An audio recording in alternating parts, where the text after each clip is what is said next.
इत्फल एक बात बता दीजिए। श्रीमती प्रियंका गांधी वाडा।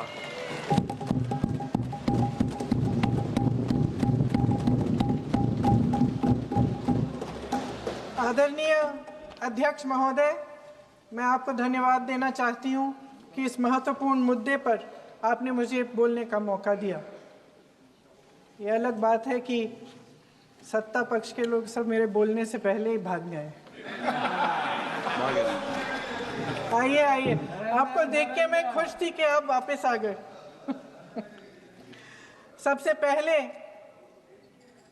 मैं उन सैनिकों, उन जवानों, उन अफसरों को नमन करना चाहती हूँ जो हमारे देश के रेगिस्तानों में, हमारे देश के घने जंगलों में, बर्फीले पहाड़ियों पे हमारी देश की रक्षा करते हैं, जो हर पल देश के लिए अपनी जान देने के लिए तैयार रहते हैं।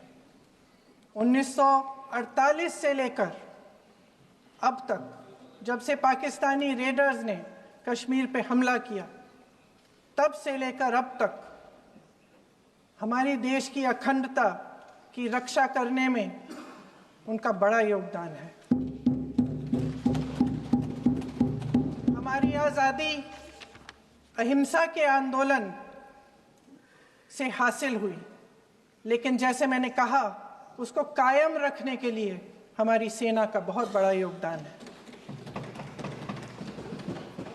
अध्यक्ष महोदय, कल मैं सदन में बैठी हुई सबके भाषण सुन रही थी।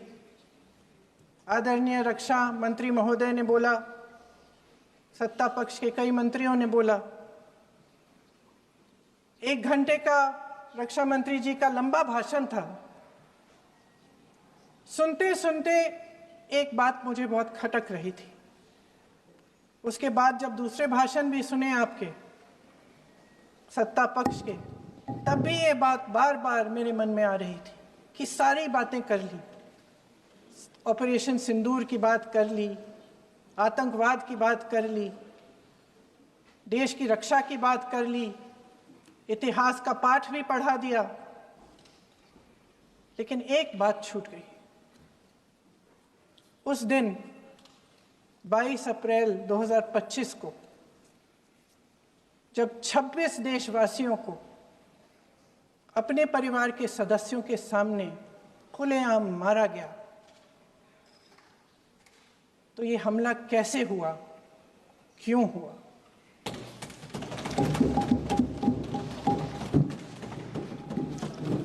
अध्यक्ष महोदय,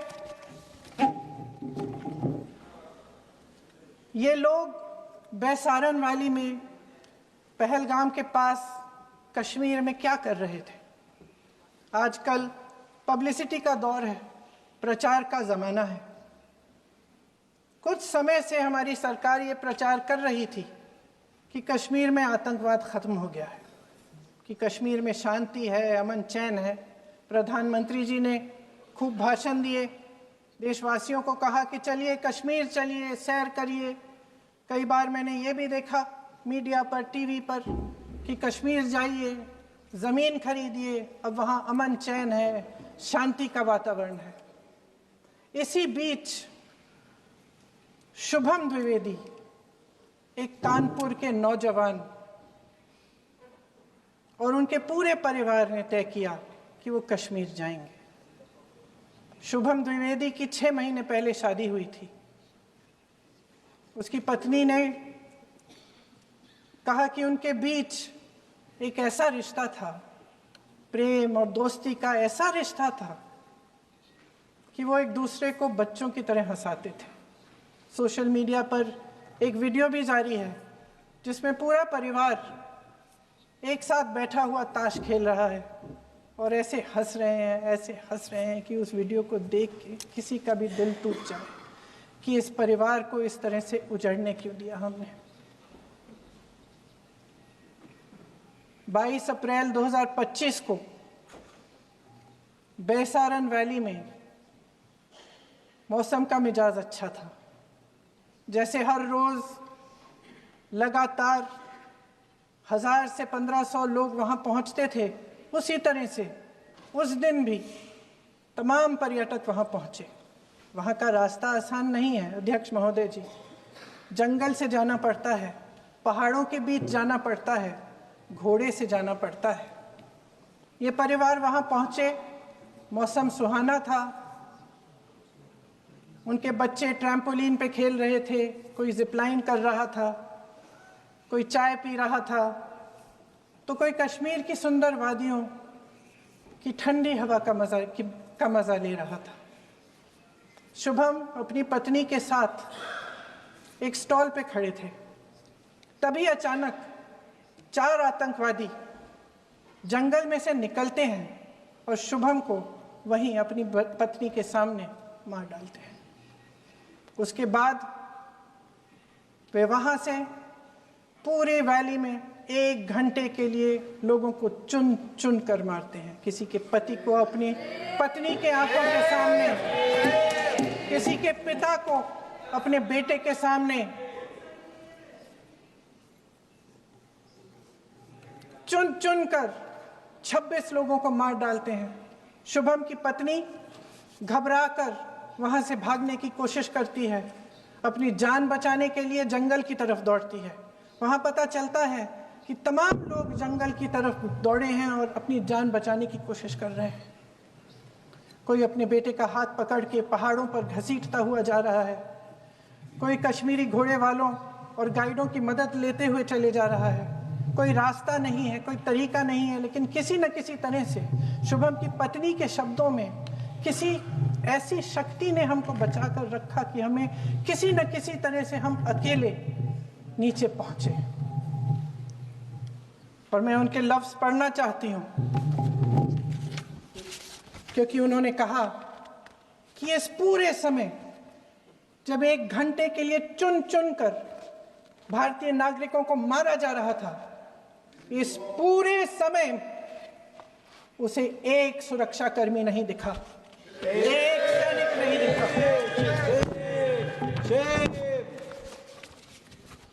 शुभम की पत्नी ने कहा, कोट, मैंने अपनी दुनिया को खत्म होते हुए देखा। अपनी आंखों के सामने एक सिक्योरिटी गार्ड नहीं था। मैं ये कह सकती हूं कि देश ने, सरकार ने हमें वहां पे अनाथ छोड़ दिया था। सिक्योरिटी क्यों नहीं थी वहां? वहां पे एक सैनिक क्यों नहीं दिखा? क्या सरकार को मालूम नहीं था कि यहां रोज 1000 से 1500 पर्यटक जाते हैं? क्या सरकार को मालूम नहीं था कि यहाँ के को पहुंचने के लिए जंगल के रास्ते से जाना पड़ता है? अगर कुछ हो जाएगा तो लोग वहां से निकल नहीं पाएंगे। एक चिकित्सा का इंतजाम नहीं था, फर्स्ट एड का इंतजाम नहीं था, कोई इंतजाम नहीं था, ना सुरक्षा का ना फर्स्ट एड का। इन लोगों को भगवान भरोसे छोड़ दिया गया। ये लोग वहां पे इस सरकार के भरोसे गए और इस सरकार ने उन्हें भगवान भरोसे छोड़ दिया।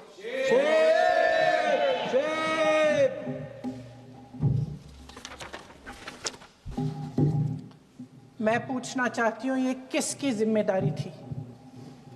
इस देश के नागरिकों की सुरक्षा की जिम्मेदारी किसकी है? क्या इस देश के प्रधानमंत्री की नहीं है? क्या इस देश के गृह मंत्री की नहीं है? क्या इस देश के रक्षा मंत्री की नहीं है? क्या एनएसए की नहीं है? अध्यक्ष महोदय, पहलगाम हमले से सिर्फ 2 हफ्ते पहले हमारे गृह मंत्री महोदय जी कश्मीर गए थे। किस लिए गए थे? जो सुरक्षा की व्यवस्था है इसको देखने के लिए गए थे, इसको रिव्यू करने के लिए गए थे। और उन्होंने वहां कहा कि आतंकवाद पर विजय प्राप्त हुई है। ये 2 हफ्ते पहले है। 3 महीने बाद जेएनके के गवर्नर साहब एक आम इंटरव्यू में ऐसे ही चलते चलते कह देते हैं कि हाँ, बैसारन वैली में बहुत लापरवाही हुई और इसके लिए मैं जिम्मेदारी लेता हूँ। ऐसे ही चलते चलते, और वो बात होती है, ख़त्म भी वहाँ होती है और वहीं ख़त्म हो जाती है। उनसे जिम्मेदारी ली भी नहीं जाती, कोई सवाल नहीं उठाता, कोई जवाब नहीं देता। अध्यक्ष महोदय, उस हमले की जिम्मेदारी एक आतंकवादी गुट जिसका नाम टीआरएफ है थोड़े दिनों बाद लेती है। कौन है ये टीआरएफ? 2019 में ये गुट बना। 2020 में इसने कश्मीर में आतंकवाद का काम शुरू कर दिया और अप्रैल 2020 से लेकर 22 अप्रैल 2025 तक इन्होंने 25 आतंकवादी हमले किए। गृह मंत्री महोदय ने जब यूपीए सरकार के समय के आतंकवादी हमले गिने तो लगभग 25 गिनवाए थे अभी अपने भाषण में। इस गुट ने कश्मीर में 25 हमले 2020 और 2025 के अंदर एक पूरी लिस्ट है इन हमलों की। मेरे पास इतना समय नहीं है इसलिए मैं एक एक को नहीं पढ़ना चाहती, लेकिन मैं इतना कहूंगी कि इनमें रियासी का हमला भी था 2024 का, जिसमें 9 लोग मारे गए और 41 लोग घायल हुए। कुल मिलाकर 2020 से लेकर 22 अप्रैल 2025 तक टीआरएफ ने 41 सेना और सुरक्षा कर्मियों की हत्या की, 27 सिविलियन की हत्या की और 54 लोगों को घायल किया था। भारत सरकार ने टीआरएफ को आतंकवादी संगठन का दर्जा कब दिया? 2020 में दिया, 2021 में दिया, 2022 में दिया, 2023 में दिया। 3 साल बाद, 3 सालों के लिए ये आतंकवादी गतिविधियां कर रहे हैं और आप इनको आतंकवादी संगठन तब कहते हैं 2023 में? इसकी क्या वजह थी? ये सब सरकार के संज्ञान में था और आप मुझे बताना चाहते हैं, सत्ता पक्ष के नेता बताना चाहते हैं कि ये सब आपके संज्ञान में था, लेकिन कोई भी एक ऐसी एजेंसी नहीं है हमारी सरकार की जिसको पता चला कि ऐसा हमला, ऐसा भयानक हमला होने जा रहा है हमारे देश में, कि पाकिस्तान में बैठे हुए इस हमले की योजना बन रही है कि हम भारत जाके हैवानियत करेंगे, 26 लोगों को मार डालेंगे और हमें पता ही नहीं है। क्या ये हमारी एजेंसियों की विफलता है कि नहीं है? ये बहुत बड़ी विफलता है, एक बहुत बड़ी विफलता है। जानते थे कि ये गुट है, जानते थे कि 5 सालों से ये आतंकवादी हमले कर रहा है, अध्यापकों को मारा, आर्मी के बड़े बड़े अफसरों को मारा, आम जनता को मार डाला, पुलिस वालों को मार डाला, और आप इन पे निगरानी नहीं रख रहे थे। और ये जो एजेंसियां हैं इनकी जिम्मेदारी कौन लेगा? क्या आईबी चीफ ने अपना इस्तीफा दिया? क्या किसी ने इस्तीफा दिया? गृह मंत्री जी के कार्य क्षेत्र में आता है इंटेलिजेंस ब्यूरो। क्या गृह मंत्री जी ने इस्तीफा दिया? इस्तीफा छोड़िए, जिम्मेदारी ली।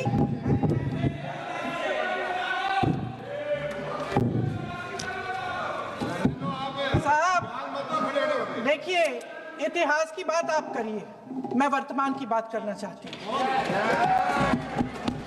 आपको तो एक बहाना चाहिए, आपको तो एक बहाना चाहिए। पूरे परिवार का नाम गिनवा देते हैं। अरे अपनी जिम्मेदारी खुद लीजिए। 11 सालों के लिए तो सत्ता में आप हैं। अभी नेहरू को छोड़ नहीं रहा।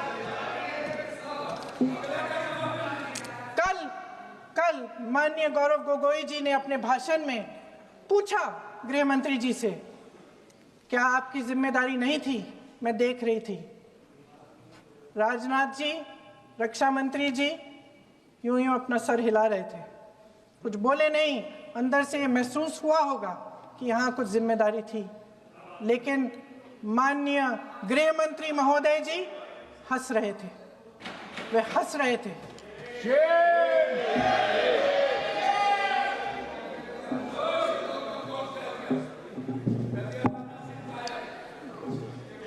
अध्यक्ष महोदय, कल सत्ता पक्ष और आज भी सत्ता पक्ष के नेताओं ने 2008 के मुंबई के हमलों का जिक्र किया, बार बार कहा कि मनमोहन सिंह जी की सरकार ने कुछ नहीं किया। ये तो जानकारी होगी ना कि उसी समय जब वो आतंकवादी हमला चल रहा था तभी उन आतंकवादियों को मार डाला था, एक बचा था और उसको भी फांसी दे दी थी 2012 में। महाराष्ट्र के मुख्यमंत्री ने इस्तीफा दिया। देश के गृह मंत्री ने जिम्मेदारी लेकर इस्तीफा दिया। एक जवाबदेही थी पब्लिक के प्रति, एक जवाबदेही थी इस देश की जनता के प्रति, इस देश की धरती के प्रति।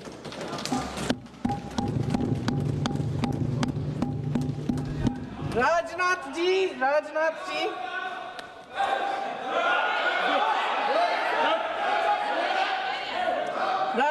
जी तो पुलवामा, उरी और पठानकोट के समय गृह मंत्री रहे थे। आज वे रक्षा मंत्री हैं और हमारे गृह मंत्री महोदय श्री अमित शाह जी के नाक के नीचे पूरा मणिपुर जल गया, दिल्ली में दंगे हुए, पहलगाम में हमला हुआ और आज भी वे उसी पद पर बैठे हैं। क्यों? अध्यक्ष महोदय, बमबारी से अखबारों के हेडलाइन बनते हैं, मगर कहानी सुरक्षा में की चूक में भी है। आज देश खोखले भाषण नहीं सुनना चाहता, देश जवाब चाहता है, तसल्ली चाहता है कि सच उससे छिपाया नहीं जाएगा। देश जानना चाहता है कि उस दिन अप्रैल 22, 2025 को क्या हुआ और क्यों हुआ। आप तो खुद अपनी पीठ थपथपाने में लगे रहते हैं। सेना, देश, संसद से सच छुपाते हैं। ऑपरेशन सिंदूर जब शुरू हुआ, हम सब ने समर्थन किया, सब एकजुट होकर खड़े हो गए इस देश के लिए। दोबारा होगा, दोबारा खड़े हो जाएंगे। अगर हमारे देश पे हमला होता है तो यहाँ इस सदन में किसी भी पार्टी का हो, कोई भी हो, सब आपका समर्थन करेंगे। और हमें अपनी सेना पर गर्व है कि उन्होंने इस बार भी दृढ़ता से लड़ाई लड़ी, धैर्य से लड़ाई लड़ी, वीरता से लड़ाई लड़ी। लेकिन इस ऑपरेशन का सिंदूर का क्रेडिट, उसका श्रेय तो हमारे प्रधानमंत्री जी चाहते हैं।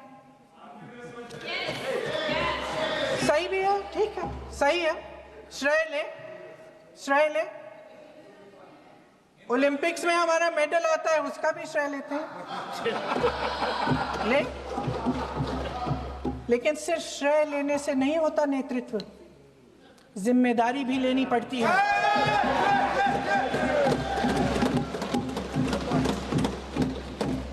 देश के इतिहास में ये पहली बार हुआ, देश के इतिहास में यह पहली बार हुआ कि जंग होते होते ही रुक गई है जी। और इस रुकावट का ऐलान हमारी सरकार, हमारी सेना नहीं करती, अमेरिका के प्रेसिडेंट करते हैं, अमेरिका के राष्ट्रपति करते हैं। ये हमारे प्रधानमंत्री महोदय की गैर जिम्मेदारी का सबसे बड़ा प्रतीक है। आज गृह मंत्री जी ने इस बात पर उल्लेख किया। उन्होंने कहा, उनके शब्दों में उन्होंने कहा कि पाकिस्तान के पास शरण में आने के बजाय कोई चारा ही नहीं था। आपने शरण दिया क्यों? वो आते हैं आपके देश के अंदर, लोगों को मार डालते हैं और आप उनको शरण दे रहे हैं। क्यों दिया शरण? इसका जवाब क्यों नहीं दिया है एक भी भाषण में? जैसे ये बात उठी, शरण की बात की, हमारे गृह मंत्री जी ने इतिहास में चले गए। नेहरू ने क्या किया, इंदिरा गांधी ने क्या किया, यहां तक कि मेरी मां के आंसुओं तक चले गए। लेकिन इस सवाल का जवाब नहीं दिया कि ये सीज फायर हुआ क्यों, ये जंग रुका क्यों, और तब क्यों रुका जब दुश्मन के पास कोई चारा नहीं था हमारे श्रेय में आने के बजाय? क्यों रुका ये जंग? इसका जवाब नहीं दिया। धन्यवाद। आप देंगे?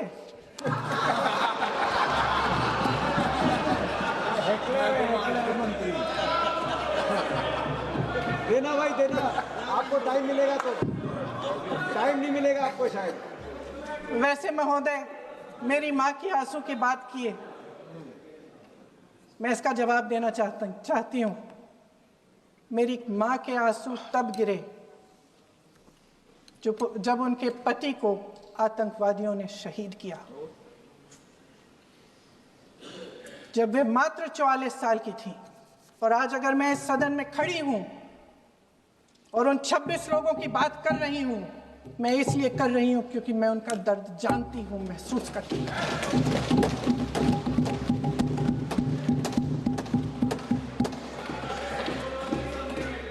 अध्यक्ष महोदय, मैंने कहा कि देश का नेतृत्व सिर्फ उपलब्धियों का श्रेय लेने से मजबूत नहीं होता। सफलता और विफलता दोनों की जिम्मेदारी लेने से बुलंद होता है। ये सोने का ताज नहीं है, कांटों का ताज है।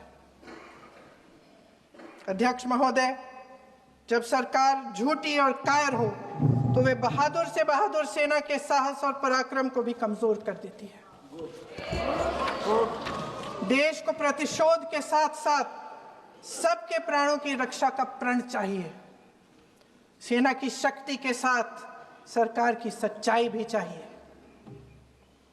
महान देशभक्त शहीद इंदिरा गांधी जी, जिन्होंने सफल कूटनीति के बल पर अमेरिका के राष्ट्रपति निक्सन का मुकाबला करके पाकिस्तान का विभाजन करवाया, बांग्लादेश बनाया, 1 लाख पाकिस्तानी सैनिकों को आत्मसमर्पण करने पर मजबूर किया, उन्होंने कभी इसका श्रेय लेने की कोशिश नहीं की।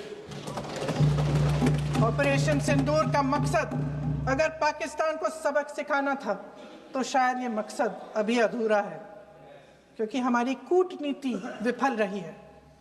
इसका प्रमाण यही है कि ऑपरेशन सिंदूर के बाद एक पाकिस्तानी जनरल, जिसके हाथ खून से रंगे थे, अमेरिका के राष्ट्रपति के साथ बैठकर लंच खा रहे थे।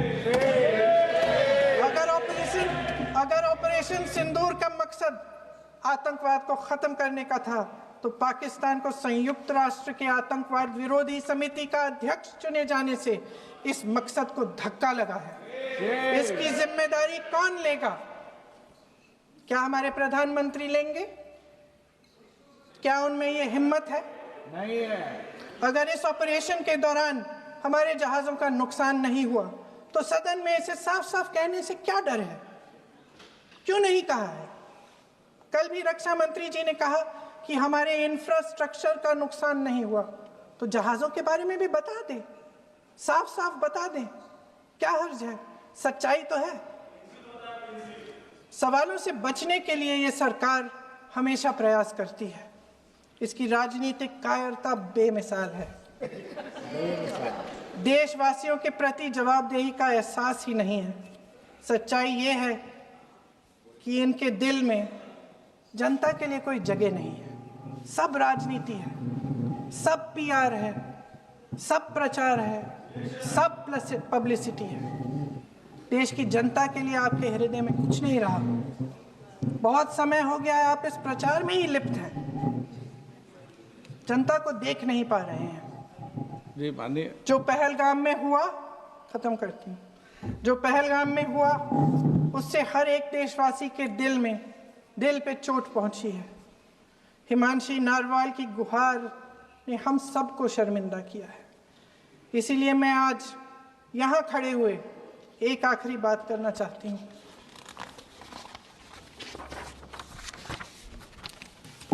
इस सदन में लगभग सभी के पास सुरक्षा है, सुरक्षा की व्यवस्था है।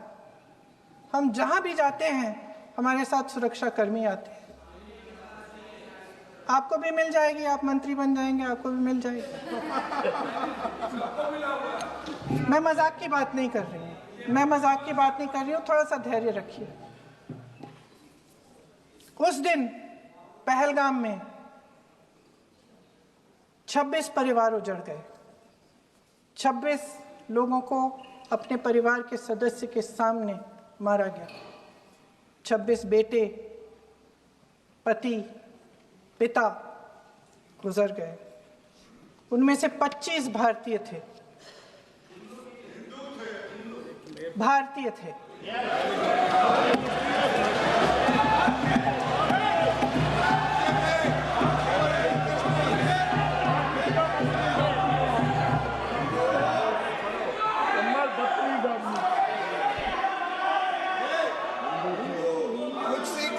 जितने भी लोग बैसारन वैली में थे और जो 25 भारतीय मारे गए, उनके लिए कोई सुरक्षा नहीं थी।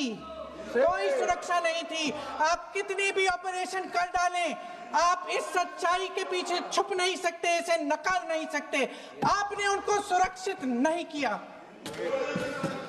कोई शर्म नहीं है, कोई शर्म नहीं है, कोई शर्म नहीं है और ना कभी होगी। सुन लीजिए, सुबह भी मैं शिव मंत्र बोल के आई हूं। इनको क्या पता शिव मंत्र क्या है? शिव मंत्र खत्म कर लूं अपना भाषण। शिव मंत्र मैं एक बार उन 25 भारतीयों के चुप रही।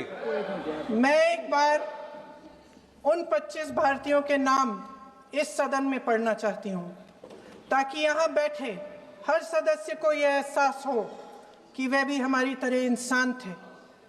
किसी राजनीतिक बिसात के मोहरे नहीं थे। वे भी इस देश के बेटे थे। वे भी इस देश के शहीद हैं। उनके परिजनों के प्रति हम सब की जवाबदेही बनती है। उन्हें सच्चाई जानने का हक है। समीर गुहा भारतीय, बिट्टन अधिकारी, मनीष रंजन, हेमंत सुहास जोशी, विनय नारवाल, सुशील नथनियल, अतुल श्रीकांत मोने, सैयद आदिल हुसैन शाह, नीरज वानी, एन रामचंद्रन, संजय लक्ष्मण लेले, मानिए प्लीज। दिनेश अग्रवाल, दिलीप दिल से, प्रशांत कुमार सतपति, JS चंद्रमौली। अब बोलिए, अब आराम से।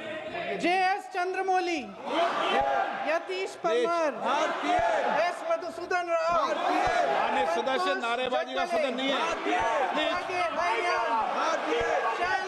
शैलेश कलाटिया, ये तरीका ठीक नहीं है आपका। मंजुनाथ राव, कौस्तभ गणबोते, शुभम द्विवेदी। जय हिंद।